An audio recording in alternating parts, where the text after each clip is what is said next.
Tout le monde avec un invité spécial qu'on ne présente plus, l'un de nos meilleurs industriels dans le pays. Merci beaucoup de nous recevoir dans ton usine. Je viens de faire le tour, génial, franchement génial. Tu sais, comme d'habitude, ce que les gens ne voient pas, c'est le travail parcouru. On peut voir ça et on se dit c'est facile, mais non. C'est 20 ans de la vie d'un homme. Est-ce que tu peux rapidement te présenter, Thierry, pour ceux et celles qui ne te connaîtraient pas encore? Oui, c'est d'abord pour moi un honneur. Je comprends un peu ton humilité, mais je voudrais te dire sincèrement, c'est un plaisir d'ouvrir les portes, de dire qu'il y a une autre côté de cette Afrique qui ne pleurniche pas, qui veut montrer qu'il y a des valeurs et nous allons rester sur des valeurs pour qu'on ne soit pas stigmatisé dans le côté négatif. Je suis Thierry Niamen, je suis le promoteur de la marque Tonti. Ça fait 20 ans que je galère, mais c'est un plaisir énorme. Donc c'est une galère excitante. Et ouvrir mes portes, présenter ce que vous voyez aujourd'hui, nous sommes à près de 36 produits déjà. Et il y a eu des morts-nés parmi ces produits, donc rien n'a été facile. Bon, et aujourd'hui, nous sommes en train de démontrer que le Made in Cameroun, les produits locaux, ont du répondant face à ces multinationales qui veulent nous dire qu'il n'y a rien en Afrique.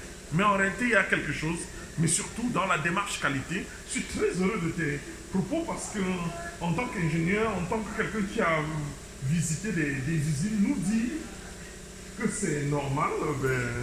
Je crois que tu sais pourquoi tu le dis.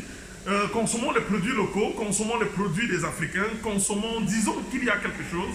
Et c'est une communauté, l'écosystème doit être créé et de démontrer que chacun a sa part de contribution dans ce qu'on est en train de faire. Tout à fait. Non, je précisais juste que moi, à la base, vous le savez, je suis ingénieur industriel.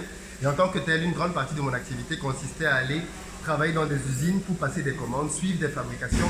Donc j'ai fait des usines un peu partout dans le monde, en Asie, en Amérique, en Europe, un peu partout. Même en Autriche, bref, partout sous le froid. Je suis allé un peu partout dans le monde pour voir des industriels travailler dans des usines et suivre de la fabrication.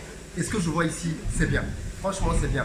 Et franchement, je suis très content parce que des gens comme toi ne font pas juste de l'industrie dans le sens où on prend tout à l'extérieur. Ce qui est bien avec toi, c'est que les produits, on les a vus tout à l'heure, hein, les produits qui sortent d'ici transformés viennent des champs produits ici. Ça c'est clair.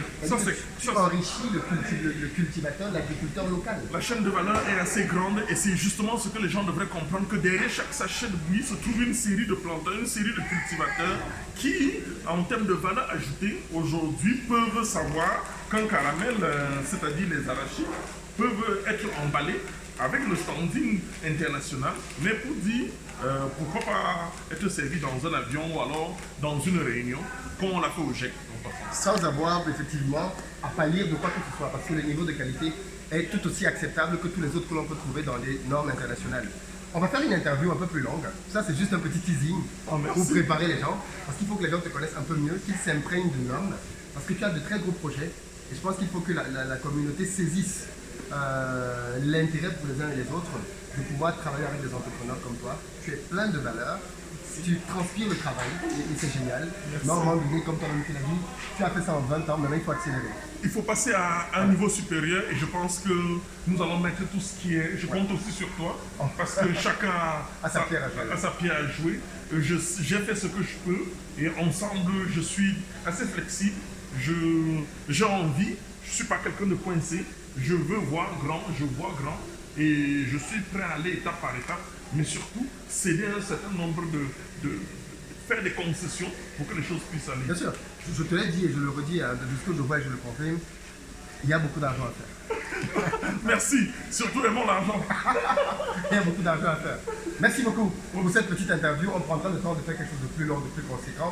Dans lequel les gens vont mieux comprendre l'univers de ce que tu fais. Je voudrais quand même qu'ils voient l'usine parce que l'interview on va la faire dans un cadre beaucoup plus formel, on sera assis dans un séjour quelque part, mais il fallait quand même qu'ils voient l'usine parce que tu sais bien les gens, quand on voit ça rassure. Ouais, ça c'est clair. Voilà, on est avec des machines toutes neuves, du personnel qui travaille, des ingénieurs, ainsi de suite. C'est assez sérieux comme entreprise et c'est bien, tu commences à menacer de plus en plus certaines multinationales dont je tairai le nom. Mais... Bon, non, on veut juste une autre part. Les gens sont venus manger avec la pelle en Afrique. Qu'on nous laisse au moins prendre la fourchette. On ne va pas nous interdire de prendre un peu la cuillère. Ah, c'est pas mal ça. Les gens sont venus manger avec la pelle. Oui, ils mangent avec la pelle. Ils se servent vraiment. Et puis nous, on prend la fourchette. La fourchette. Oui, Faut qu'on nous laisse avec la fourchette quand même. Laissons-nous avec la fourchette quand même.